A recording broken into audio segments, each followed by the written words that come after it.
Hey there, listeners. Welcome to Shit That Goes Under Our Heads, the podcast where we normalize conversations around mental health. That's right. I'm Dirty Skittles, and alongside my amazing co-host, G-Rex, we are here to share stories and tips from our incredible guests. Each episode, we deep dive into struggles and triumphs of mental health, offering practical advice and heartfelt support. Because no one should feel alone in their journey. Join us as we break the stigma and build a community of understanding and compassion. Tune in and let's start talking about the shit that goes on in our heads.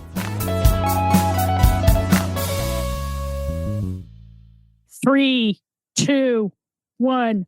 Welcome back to another episode of Shit That Goes On Our Heads. I'm here with my awesome co-host, Dirty Skittles. And today we have an incredible guest, Amy. Welcome, Amy, to our show. Welcome. Thank you. For those that can't see, she did a hand movement that said, "Phew." I can't even explain that. So I just did it as well. It was like a little showgirl hand in front of the face kind of a thing. Showgirl. Yeah. It was like Vanna White. Always a way to lighten up the mood. It's all good. Upper curtsy. Yes. Oh, I like the upper curtsy. Yes. That is the perfect way to describe it. I remember having to do that as a child. Curtsies? And then I got older and I'm like, fuck this shit. Not happening anymore. Wait, why did you have to do that as a child? I used to play the piano and I would do piano recitals and I'd have to be up in front of the crowd and do like a curtsy. No way. Like gym class or whatever, when you're in elementary school, that you would do like the weird dance things and I don't know. Yeah. Yeah. Huh. You have to get up and curtsy. Oh, like dance recitals, not or No, it was learning like gym dance. class. It was like Oh, okay. Yeah. We had a square dancing. yeah. Okay. It's just square dance. One of the moves is like a curtsy, right? Every time I tell people that, they're like, "You did what in gym?" I'm Right. like, "Did not everybody have to square dance?" I For don't real. know. For real. I mean, I don't know if it's still a thing, but definitely when we were younger. Yeah. Yeah. I'm 100,000 years older than all of you. So, yeah, we would have to do square dancing and we'd have to curtsy. And yeah, whole reason I don't wear dresses now. Is that the reason? Yeah. Okay. So it might be weird dress. I'm not curtsying. Right? Yeah. I don't think No. I've ever curtsied in my life. Can you go up? I'm actually at the point where I'm going to have to start wearing dresses because pants don't really fit anymore. Okay. But it's going to be summer here pretty soon. So it'll be okay. Dude, I just put plants outside. I'm like super happy. Where are you located? I'm in Virginia. Okay. Very cool. Very cool. I'm ready to start my garden, but it's still too cold in Georgia. And upstate New York, still too cold. For sure. Fucking ridiculous. I heard it was snowing in Vermont today already. Yeah, like what the fuck? Wild. Be Completely done crazy. already. I mean, Be done. it used to be like that all the time. And we've just had several. I mean, I literally just moved from Maine in August. So I'm a Mainer, and the New England weather I'm very used to. But like, it used to snow all the time when we were younger. And then the last like bunch of years, it was like you get one big snowstorm and then it would rain and it's like ice, not even snow. And this year, apparently it's just been a lot of snow. Oh, a lot. A lot of snow, a lot of rain, a lot of ice. Done. Yeah. So, Miss Amy, tell us all about you. Okay, so we're talking mental health. So I'm going to call it like a disability-ish, but I've grown up with this inferiority complex. Like I just have super duper low self-esteem. When I was really young, I didn't care about anything, but I don't remember a lot, but I remember being in like high school and stuff. And I was just like, just let things blow off and whatever, everything was cool. And then my dad, when I was 15, I think, he compared me to my stepsister who was like perfect. She was beautiful. She was popular. She was athletic. She could sing. She was artistic. And he was just like, if you don't step it up, you're going to be just fat and stupid. And that was, tell me about it. I know. And that's what of all the things that I've heard in my life, that's what I remember. I don't remember being a kid, but I remember that moment so well. And that is what I've based my life on. I did not go to college because I was not going to get in. I was not smart enough and I didn't even know about financial aid. So I didn't go to college. I just worked regular old jobs and, I feel like I've done okay. But I've never really asserted myself into conversations. Like even with my closest friends, I have 6 friends from high school that I've been friends with for 35 plus years. And when we're all together, I'm just like, I'm a little mouse. Like I have nothing to contribute. But they're all doing these amazing things. Like I have a couple friends who live in China and the Philippines, and he lived in Africa. And all my friends are these like big deal people. And I'm just like hanging out. Yeah, but you're a big deal person because you have that amazing podcast, which I learn something from every time I listen. Me too. Yeah. And that's got to take a lot, right? I mean, I don't think it's easy for us to do it. No, maybe my mental illness is being delusional because I'm like, nobody's listening. So that's why I think nobody's listening. Okay. A million. Delusional. Yeah. So because it's really scary to do a podcast and to put your voice out there. So there's something in you. It sure can be. I mean, I know when I was going to start the podcast, so my podcast is called Grounded in Maine, you guys. It's about sustainability. And it was initially going to be about homesteading because I'm super curious about homesteading. And a friend and I were going to do this together. It was going to be a YouTube channel and we were going to talk to different homesteaders, like a different homesteader every week. And they would teach us a homesteading skill and then we'd bring it home and try it out and then report back the next week. And I was like, this is so cool. But then she kind of dropped off and I'm like, ain't no way I am talking all by myself on camera. So it became a podcast. But even from that moment, it was 2 years to get the knowledge and the guts to do it. And then, it's that first hitting record that was a doozy. And there were a few retakes. Same. We have an episode that never aired because it was just us being completely inappropriate for an episode. Yeah. But I mean, the cool thing about my podcast, it's an interview podcast. So I'm not coming at it from an angle of authority at all. So I'm just like, I want to highlight other people and learn from them. So it's easy for me to be curious and not be like, this is what you need to do. Because then I'm like, who am I? Same. Yeah. I can relate. I can totally relate. Because that is 100%, I think, why it's easy for me to have conversations, because I just want to know about people and what they've been through. Right. I mean, I can't even imagine someone doing a solo podcast on YouTube.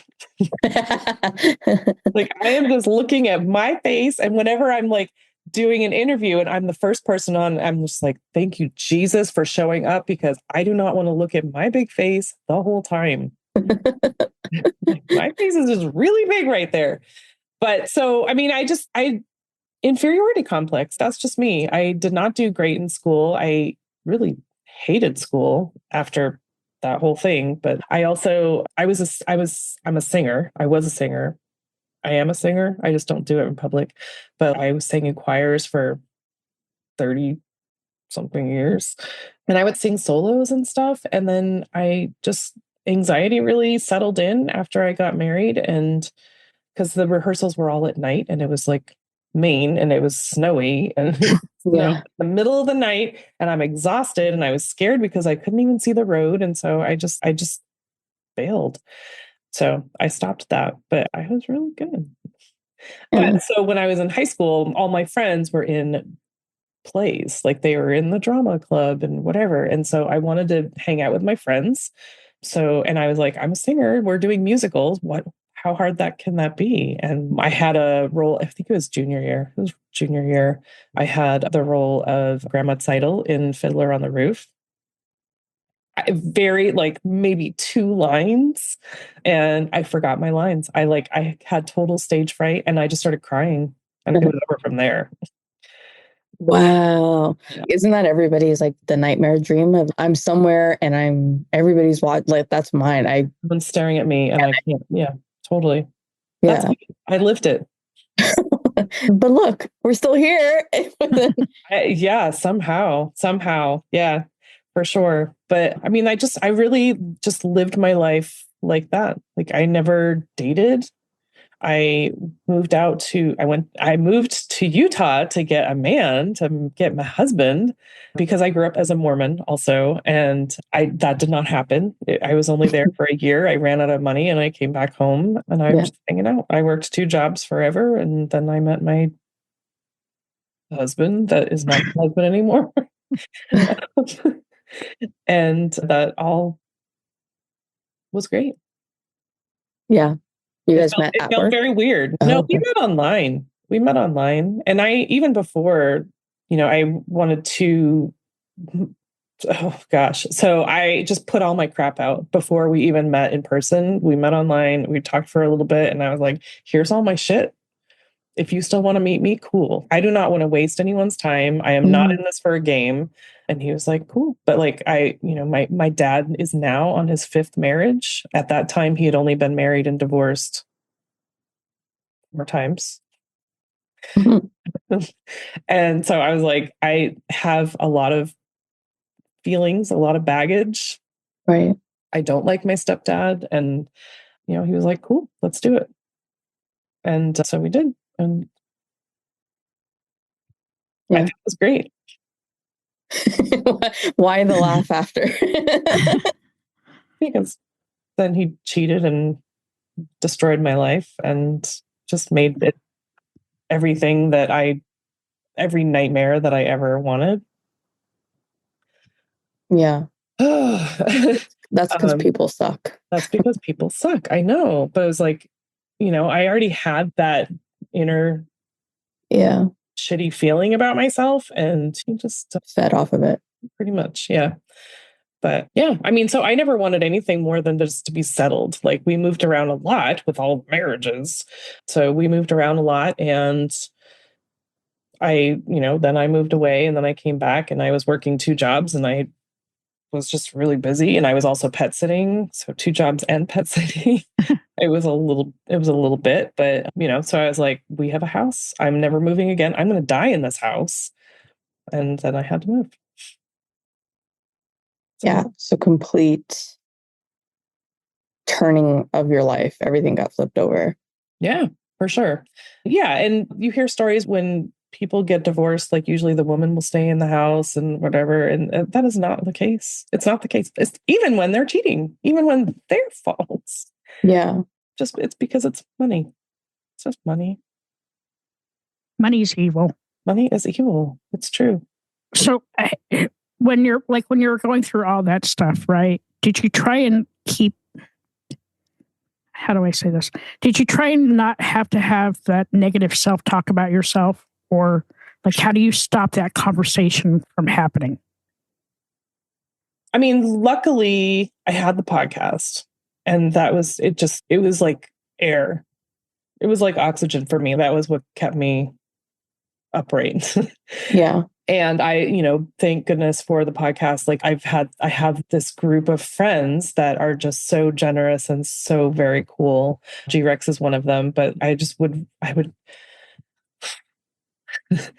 just reach out to people and let them know what was going on. They're like, it's so stupid. It's so stupid and it's not your fault and blah, blah. And it was just like, I needed someone to say that, not like it's a winning thing, but it wasn't because of me. Right. That makes sense. That ties into what you said your dad told you before. So, I mean, yeah, that all lines up for me in my head anyways, to have those feelings and need to hear that. Right. Yeah. But so I talked to, right after it happened, that he told me sort of some of it. I talked to my boss and I called her and I was crying and I'm like, I have to move. I don't know when it's going to happen, but I'm going to have to move. I might have to be leaving Maine. And she was like, whatever you need. And so, and just the more people I talked to, the more people were like, yeah, it happened to me too. Or I know someone and it happens so often. It just made me so angry. Yeah. It made me so angry that it happens more often than we know about because people just don't talk about it because of the shame that's involved in that. Yeah. Do you think, are you still practicing as a Mormon? Are you still in that? Okay. No, I left the Mormon church many years ago. I mean, we were together for 18 years. I left before that when my sister came out because my first instinct when that happened was like, I can't talk to you. And that was my first thought. It was not what I said, but then I was like, what am I thinking? What is that about? No. So that was it for me. Yeah. Same with me. I'm a recovering Catholic. So same. When I came out, that was for me like, nope. Right. Yeah. And now they're okay with it, but still, that's a hard no. Yeah, for sure. I know. I'm like, why is it okay now? Yeah. So hearing somebody tell you that it's not you or it's not your fault, do you think, and maybe you're here now, but do you think there will be a time or a place that you'll believe that and not need to hear it from anybody else? I have no idea. I mean, I've done lots of therapies since then, and it's just really expensive and nothing has worked so far. I did therapy through EAP through work because my boss was like, you need help. And, so I got 5 free visits and it was just not helpful. And then I got 5 more and it was still not helpful. I didn't even finish the last 5 because it was so bad. Mm-hmm. And that was, unfortunately, you get what you pay for sometimes when things are free. Yeah. It's totally unfair. But, I did acupuncture and I have a trauma-informed life coach and I did the therapies and I did all kinds of stuff and I'm still there. I mean, I don't necessarily think that's wrong or different, right? Like I think therapy can look different for people. It doesn't always have to be, what you like, the stereotype of sitting and talking to somebody and going through all this stuff. And that never worked for me. And I think that was part of why I started to say, just speed date my therapist, because I tried and sat with somebody for the whole fucking year. Okay. And this lady would just, she would just give me workbooks.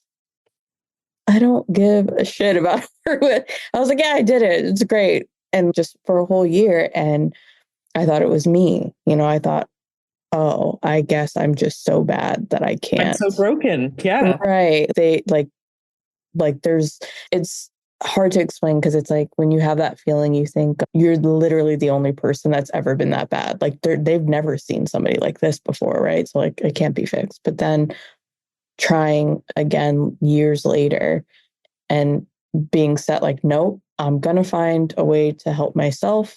Speed dated a bunch of people. And I immediately thought I knew exactly what to ask them this time, where it was like, do you specialize in this? Can you help me with this? I don't want to talk about it. I just want to be better. And I found somebody and it was like night and day.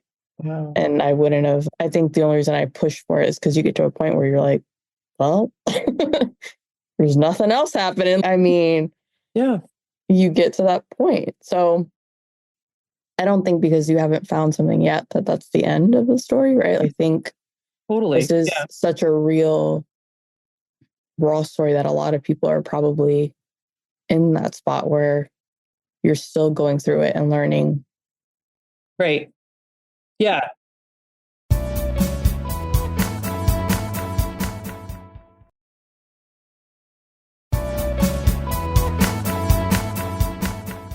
Yeah, right now it's finances. Like I just can't afford to keep throwing money and not getting any results.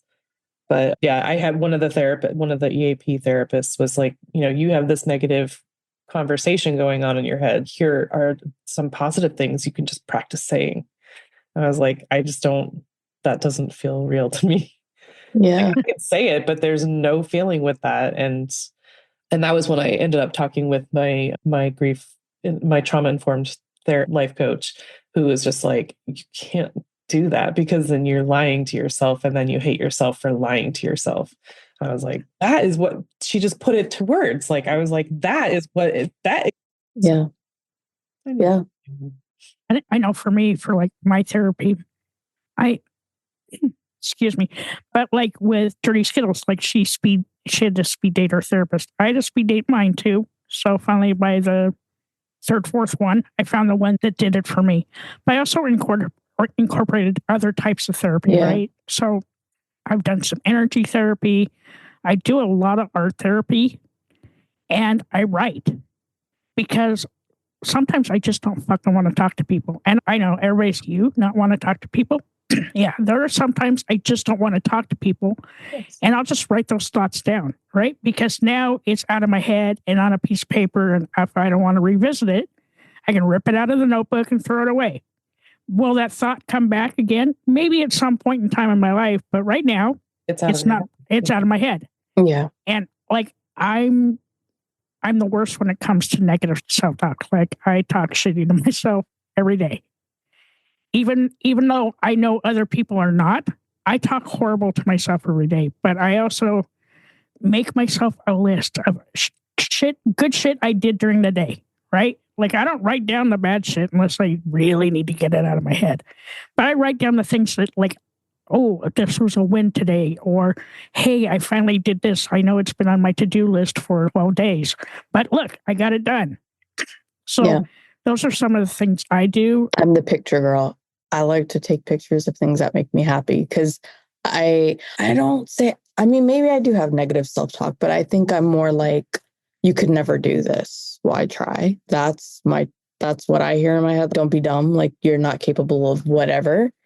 But and so I can't, like what you were mentioning, I can't get to a point of celebrating wins yet. So instead, I will take pictures of whatever makes me happy that day. If something made me feel better, that I'm taking a picture of it because I don't have it in me yet to, totally celebrate the wins. Yeah. I mean, so one of the things that did come up, it was a good thing that happened with therapy, was the EAP therapist said, what is something really good that you did? And I would say, I don't remember what it was that I did, but I was like, I did this. And then I instantly shut that down. But it's not, so I have this jam business, but it's not making money. Or I have this podcast, but it's not making money. And can you just celebrate it for a second? And I'm like, no, I really don't think I can. And it's because it's been ingrained in you your entire life.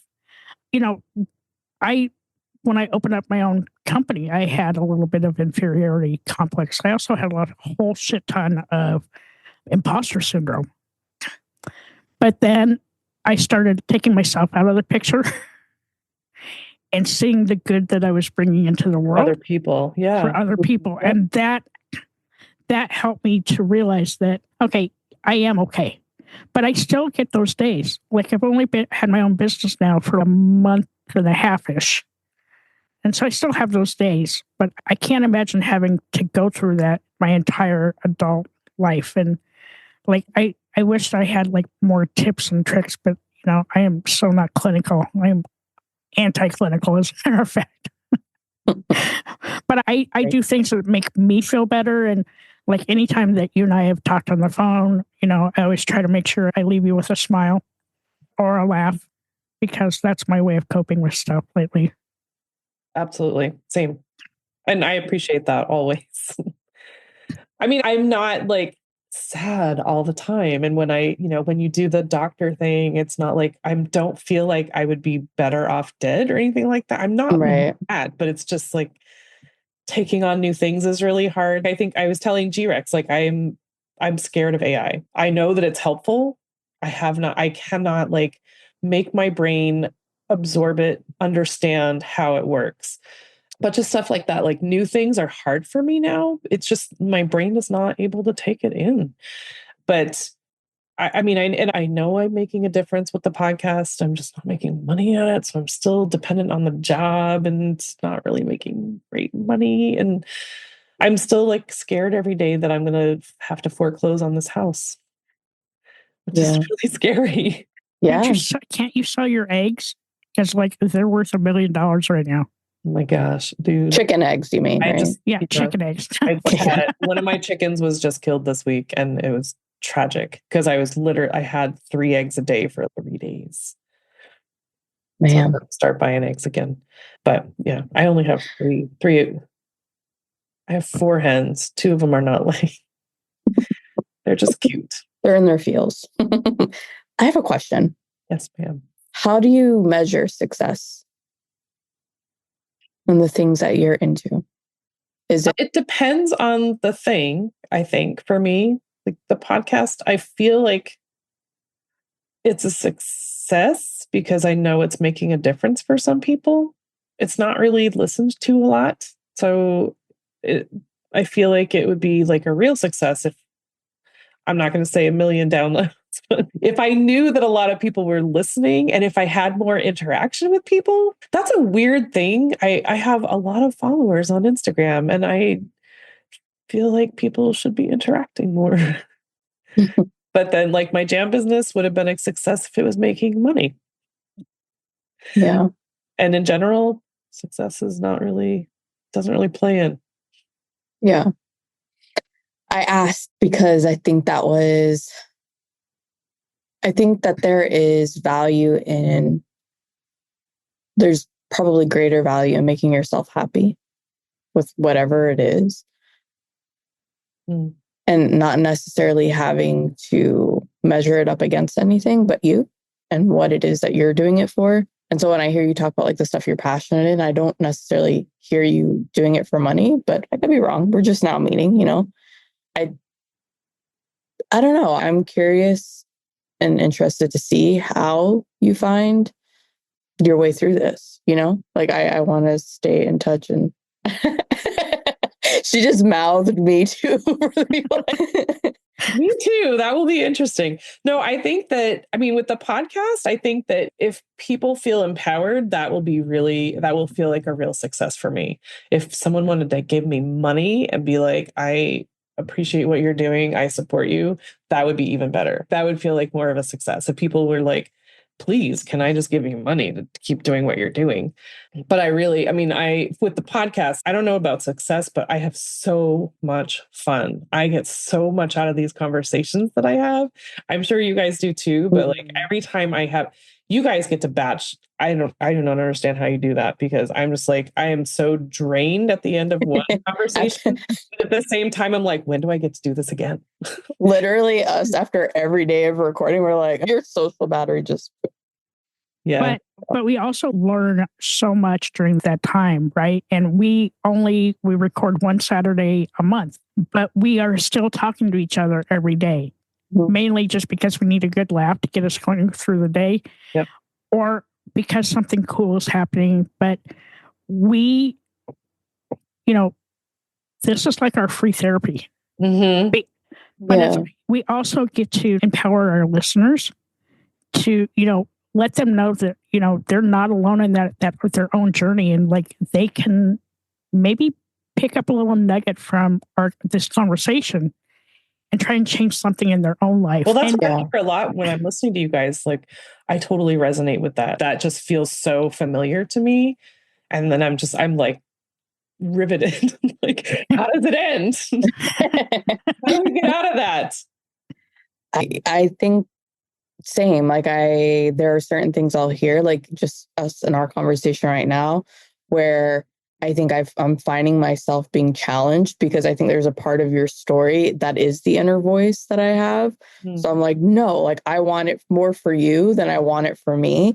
And I think we get invested so much with the people we get to speak with because either it's a reflection of a part of ourselves or we are just genuinely, I am rooting for you, right? I am like, I'm hooked. I'm like, we got to see this through. So I think that's the delusional part of me is I'm completely doing it for myself and I'm ignoring the fact that there are other people out there listening. I'm just like, no, this is my success is hearing your story and everybody's story and identifying with it.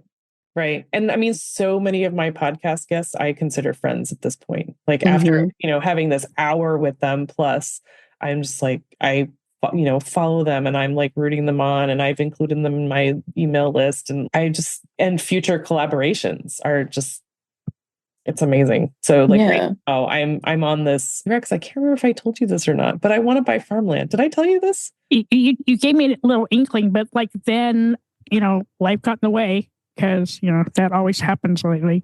But so we never got back to it. So you're going to buy some farmland? I want to buy some farmland. So I read a Substack a couple months ago about the outrageous number of acres of farmland that are being bought by developers and big companies that are not going to actually grow food to feed people.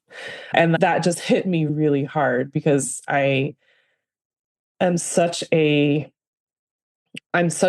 big supporter of farms and farmers markets and farmers. And the thought of the farmers taking money because it's easier than doing the job, but then knowing that farm is not going to be supplying food, it lit something up inside of me that has been around for a long time. I've been thinking about this for years, but reading that, I was like, okay, it's go time. Because I've always wanted to do something like this, have this. I keep saying, I don't know if it's necessarily a commune or a compound, but like a group of people like supporting each other on a piece of land. And there was this property in Massachusetts that I was like, oh my gosh, it would have been a dream. It was 104 acres in Western Mass. And it's a fruit farm. So as a jam maker, that's like a jackpot. So fruit farm, 104 acres, Western Mass, which is a very liberal state, instead of Virginia, which is very not. It sounded perfect. And now it's off of my head because there are two tiny homes on it. Like one is like 1 bedroom and one is 2 bedrooms, which is fine, except it's set up that there are no more buildings to be put on. Like 104 acres, 2 tiny houses. I need more houses than that for people to help me to pay for this and also to help take care of it, because ain't no way one person can do that, even 2 people. So it was a super bummer. Like that just happened this week, and so that was a super bummer. But you can still keep looking because the dream is alive. The dream is alive. You wrote it down. You're like, you know what? You're just going to keep looking, and like you said, liberal states, Massachusetts, New York, New England. Yes. New England girl. I am a New England girl. I don't know if maybe I could do a farm. I like the idea of having land and like providing for my family. Yeah. Or community. Oh my gosh. Yeah. Someone's going to grow food. We're not going to be able to keep importing food from nearby countries. You're completely right. Especially right now. Literally. If other countries or other businesses are buying these farms and no one's going to be growing food and they're expecting we're just going to import it when we can't, we're eventually not going to be able to do that. It's scary. I don't know where food is going to come from. Yeah. My garden. Yeah. My patio garden, my greenhouse, I love the idea of doing that community or community garden, community based farming, right? Yeah. Because that's a little bit of what our self-worth is made of too, right? Look, I planted the seed, it grew into a plant. Yeah. Oh my God, there's fruit on this. You eat the fruit and you're like, oh my God, I did this, right? I didn't go to the store to buy it, but I grew a tomato.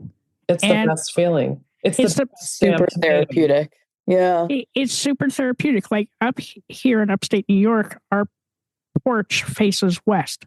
And so I get like all this amazing, great sun. And in the 5 years that we've lived here, and it'll be 5 years in May, I've had amazing tomato crops every year. And I lived in Florida for 30 years. And you know what? Everything would fucking burn up.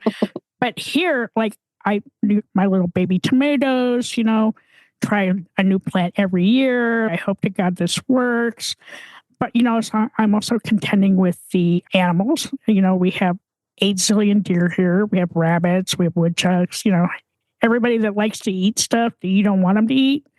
So, learning from that. And that's actually something I learned from your podcast is how to do that, right? Because I lived in South Florida for 30 years. But living in the Northeast and growing up here, it's a whole different growing season. I'm not going to be able to plant until, second week in June. Right, for sure. But that's something that I wanted you to know, is that I learned something from you. And so not just like mental health stuff, but like I'm learning like day-to-day life stuff. And like you give that to me. And I can honestly say I'd never listened to a podcast before until we started doing our own podcast. And the great thing about our medium is that our reach is so much further than like a television show or a radio show, right? Because you can be anywhere and listen to a podcast. Yeah, totally. Yeah.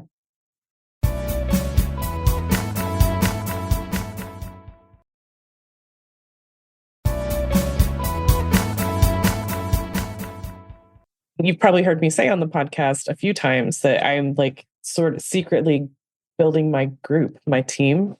And that was before I even read the Substack. Well, these are the people, these are people that I like feel close to, that I can look to for advice or to live on my property. Yeah. Why does that bring you joy? I'm curious. What about that like scratches that itch for you, the idea of it all? Of the farmland? Mm-hmm. Oh my gosh. So before I moved here, I volunteered at a local farm for 7 years, every single Saturday morning. And we were, those people are like my family now.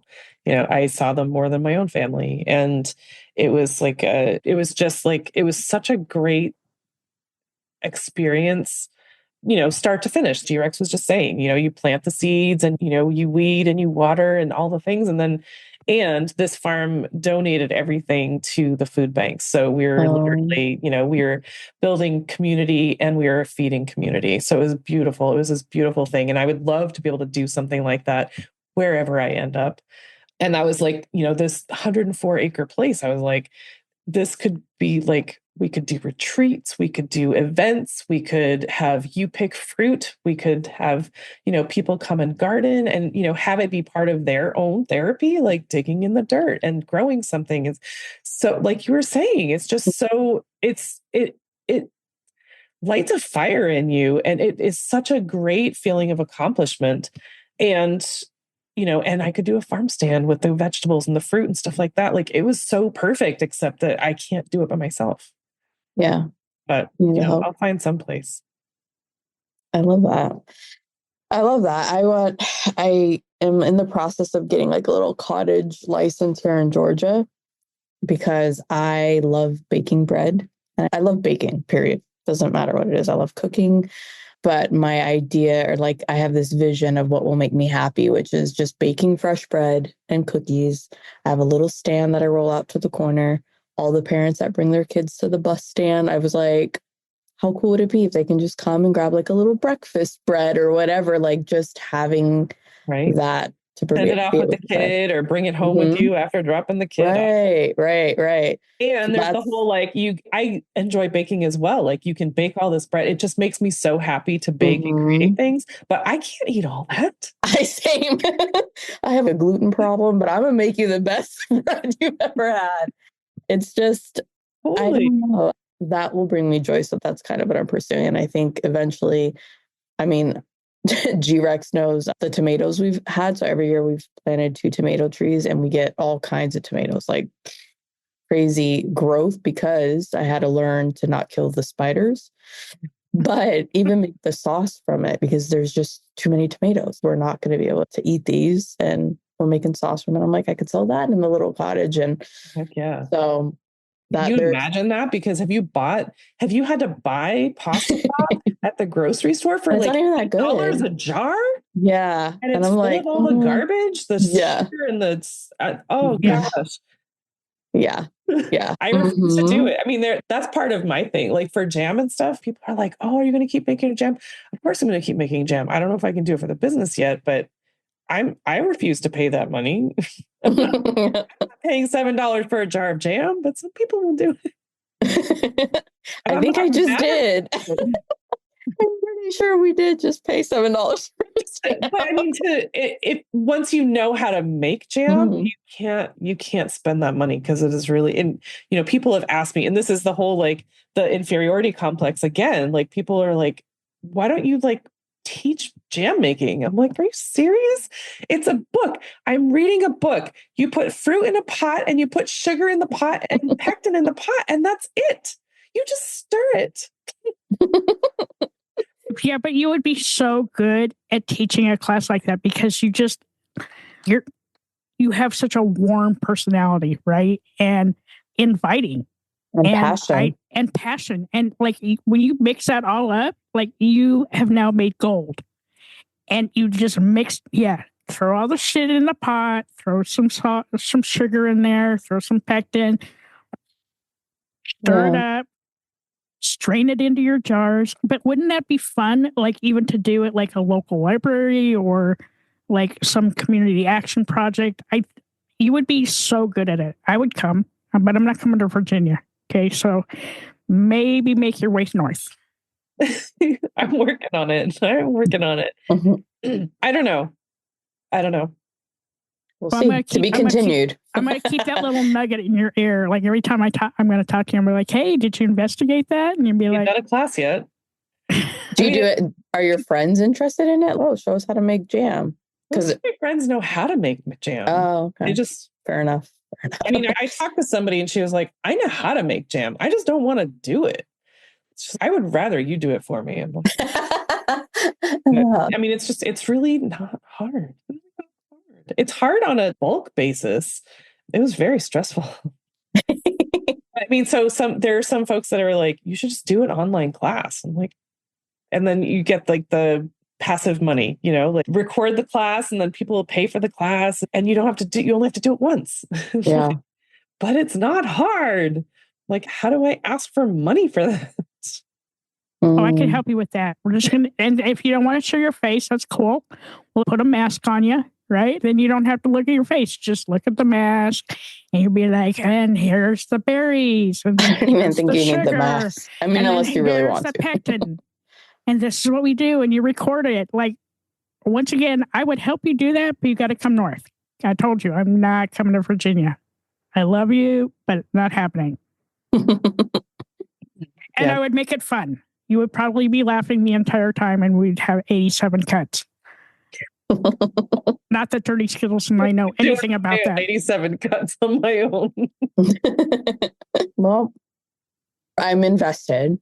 I'm rooting for you. I want to see where this goes. Appreciate that. Me too. Here are my questions.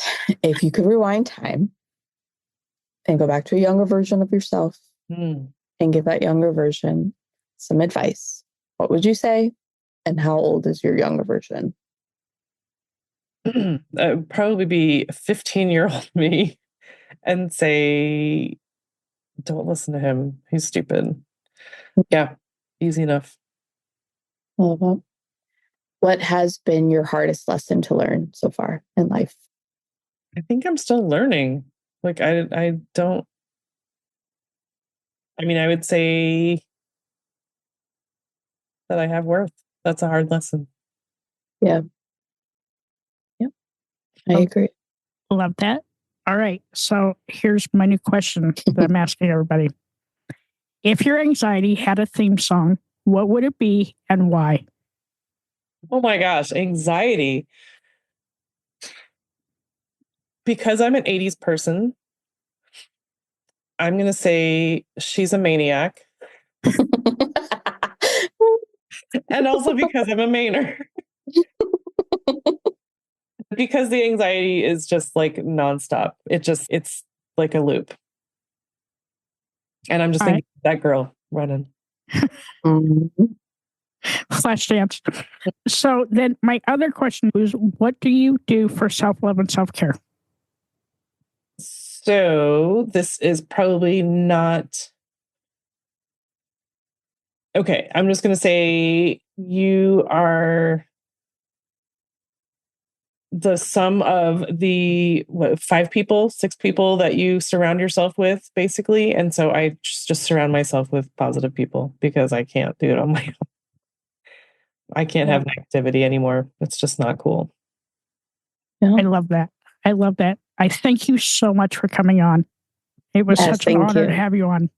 Yeah. You guys, this has been so great. So where can our listeners find you? Well, I just deleted my Facebook account, so not there. You can find Grounded in Maine podcast wherever you listen to podcasts. I am also on Instagram at Grounded in Maine podcast. I'm on LinkedIn. I think I'm just Amy Fagan for now. I'll be changing that in a couple weeks. Yeah, that's it. That's beautiful. Thank you again so much for coming on. Thanks, you guys. Yes, thank you. Appreciate the chance to hang out. Hi, all. Thank you so much for listening to this episode. I'm G-Rex. And I'm Dirty Skittles. Don't forget to subscribe, rate, and review this podcast. We'd love to listen to your feedback. We can't do this without you guys. It's okay to be not okay. Just make sure you're talking to someone.